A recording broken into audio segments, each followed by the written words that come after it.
Bonjour et bienvenue sur la web radio des Incorruptibles. Aujourd'hui, dans cette nouvelle émission des Incorruptibles tenue par les étudiants du DUT, nous avons aujourd'hui comme invité Pauline Augustin. Bonjour.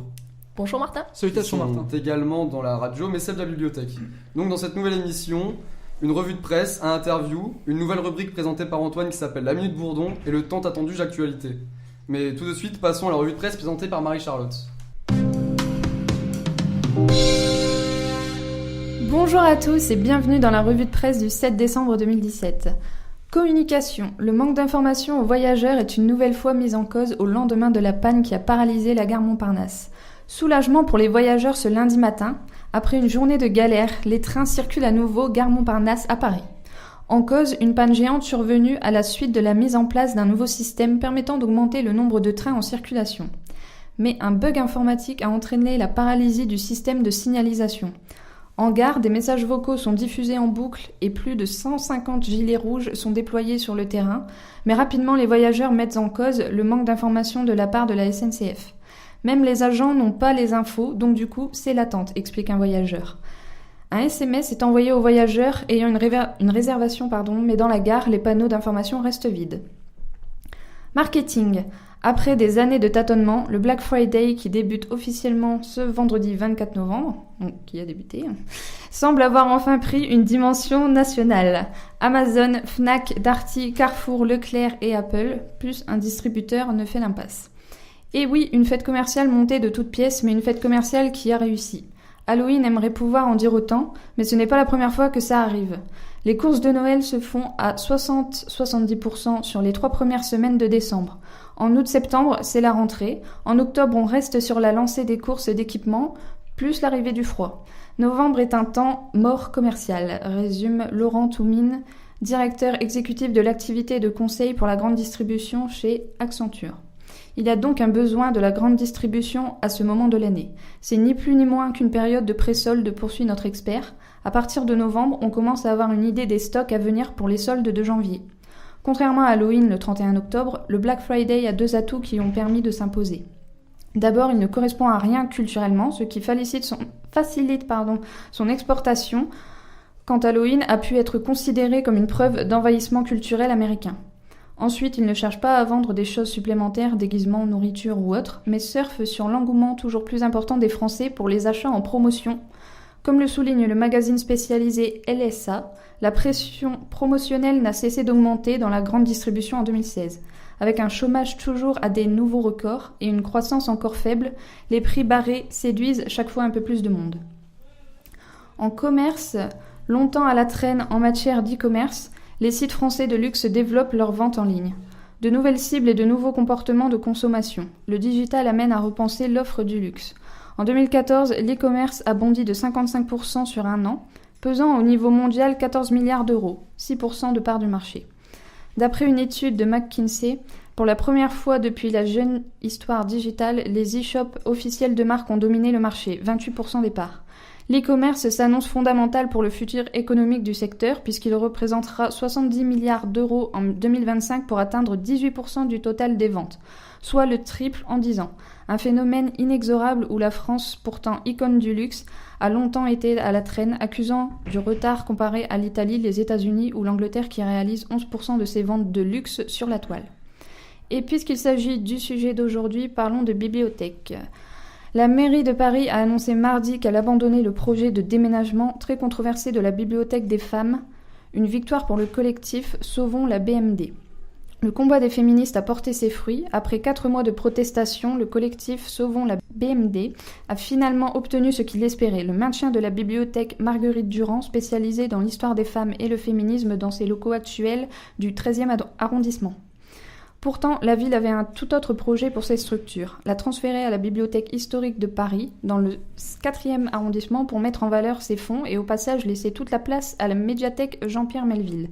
Le collectif composé de chercheuses, usagères, associations féministes et employés a tout de suite protesté. La BHVP n'a plus de place pour ses propres collections, celles de la BMD seront donc stockées dans les magasins extérieurs en un lieu non précisé, argue-t-il dans une pétition qui a recueilli plus de 10 000 signatures. Et voilà, en ce qui concerne la revue de presse, je redonne la parole à Martin. Merci Marie-Charlotte, et tout de suite nous allons passer à la Minute Bourdon. On va se détendre un peu parce que la Minute Bourdon c'est un nouveau concept qu'on a inventé.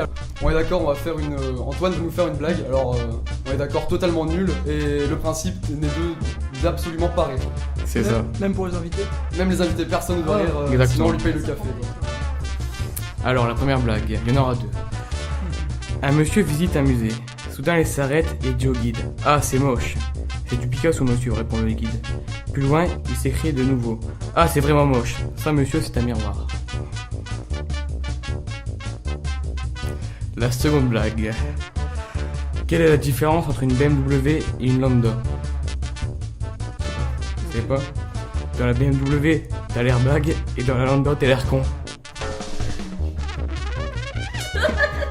Pauline a perdu. Non mais c'est nul. Je t'interromps plus chaque fois. C'est nul. Pauline le café. C'est le but.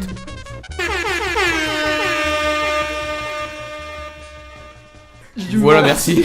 Merci beaucoup. Je me suis mordu violemment à la lèvre par contre. Non mais c'est la manière de le dire qui a fait tout.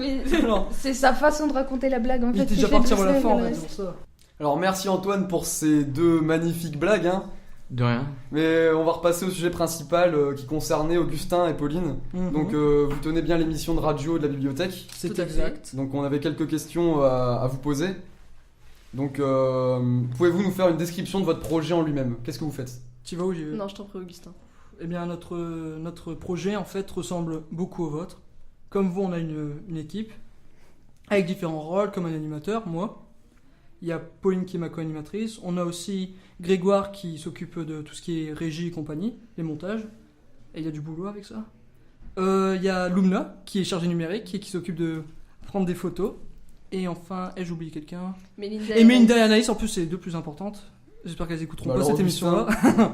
Qui s'occupe de tout ce qui est. En fait, elles nous préparent tout le terrain, tu sais. Elles contactent la bibliothèque, elles envoient les questions, on Elle nous reçoit des envoie les réponses. trames d'émission. Trames pour qu'on puisse d'émission, suivre, voilà, donc. correctement. Donc quel est le temps de la préparation de votre émission de radio à peu près? Eh bien, ça dépend des émissions, en fait. Il y en a qui sont plus ou moins longues, d'autres moins. Comme celle d'hier, par exemple, a été plutôt courte, on l'a vite terminée. Mais je dirais, ouais, quelques heures, 3 ou 4 heures. Mais il faudra plutôt demander à Mélinda et Anaïs qui font le plus gros du boulot. D'accord, merci. Et est-ce que la bibliothèque, elle vous aide à justement faire votre trame d'émission? Oui, elle nous aide parce qu'elle nous donne plusieurs éléments sur les événements qu'elles organisent. Donc elles nous disent tout de A à Z, comment ça va se passer, tout ça. Et nous, on les redit à la radio. D'accord, Et merci. elle donne des visuels aussi, ce qui est plutôt cool. Ouais, souvent. Et l'intérêt du projet dans le fond, c'est quoi? Alors, l'intérêt du projet, dans le fond, c'est qu'on permet en fait à la bibliothèque de... Bah, en fait, la bibliothèque, c'est un lieu plutôt pratique, tu sais, pour tout le monde. Tu Ouais, peux, oui, tu peux oui, lire, ouais. tu peux... Voilà. Et en fait, trop... Bah oui, beaucoup trop Il y a- peu de monde il qui y a y trop vont, peu de du monde coup tu qui veux vont. promouvoir la Et donc oui, en communication fait, autour de ça. On essaie, oui, on essaie de se développer. Et en même temps, on peut aider la bibliothèque, comme ça, tu vois. On est tous les deux, en fait, la bibliothèque et la radio étudiante, à vouloir... comment dire? Quel est le mot? Faire un coup de pub. On peut dire ça. On peut ouais. dire ça, ouais. Faire un coup de pub, ouais. Se rendre service mutuellement C'est pour... c'est plutôt, le but c'est d'inciter les gens à venir aux événements qu'ils organisent. Et Essayer de ramener un maximum de gens Ouais, c'est pour plus essayer ça. de les satisfaire et amener un maximum de gens ouais, autour puis de faire l'émission. découvrir tout ce monde de la lecture. D'accord, merci. Et la réussite d'une émission pour vous, ça se résume à quoi? Une bonne émission, qu'est-ce que c'est? Est-ce que c'est une émission qui a du contenu, une émission qui dure longtemps, une émission... Pas forcément au niveau du temps, je dirais que c'est plus la fluidité de l'émission et faut que ça soit naturel, qu'on parle avec l'invité et tout ça. Faut vraiment que c'est une discussion en fait. Ouais, vraiment qu'il y ait des retours de... Ouais. faut que ce soit rapide. Comme et quand que je ce discute soit- avec quelqu'un, il faut que ça soit comme ça en fait. Donc pour D'accord. moi, pour réussir, il faut vraiment que ça soit une discussion. Est-ce que vous avez un intérêt personnel pour la lecture, Augustin? Je vais pas dire que je suis un grand lecteur, mais je lis de temps en temps, donc Et c'est quoi ton style de livre? plutôt science-fiction, fantasy. Ok, et toi Pauline, tu lis quoi? Moi, je vais dire que je lis pas grand chose, mais ce serait plus des mangas. Manga et comics aussi, mais voilà, c'est moi. Eh bien nous arrivons à la fin de cette interview. Merci Augustin et Pauline Mais de de rien. nous avoir accordé de votre temps. Donc D'accord. tout de suite nous allons passer sur le petit jeu d'actualité, un petit quiz qui aura pour but de trouver les personnes marquantes durant cette semaine. Je laisse la parole à Marie-Charlotte. Je suis née le 15 juin 1943, j'ai commencé la musique dans les années 60 Johnny Hallyday. et je fais partie du trio des Vekana qui suit. Oui, c'était Johnny Hallyday. Forcément, on ne pouvait pas faire autrement que de parler de lui cette semaine. Avec plus de 600 lives, la rockstar était aussi un showman indétrônable. Au cours de sa longue carrière, Johnny s'est produit sur les plus grandes scènes de France et a livré des performances mémorables. Le chanteur de 74 ans est mort dans la nuit de mardi à mercredi des suites d'un cancer du poumon. Il avait été hospitalisé avant de choisir de rentrer chez lui. En quelques chiffres, Johnny, c'est 50 albums studio, 29 albums live, 10 victoires de la musique, 3257 concerts et 35 films au cinéma. Voilà, en ce qui concerne. C'est une belle le petit carrière, Joe. on peut dire. Eh oui. Et oui. Paix à son âme. Merci beaucoup Marie-Charlotte. Donc nous arrivons donc à la fin de cette émission des Incorruptibles. Je remercie encore toute notre équipe. Encore merci une fois à Augustin et à Pauline Mais qui de ont rien. accordé de leur temps. Au revoir à tous et bonne journée. Au revoir Martin. Au revoir. Bye. Au revoir.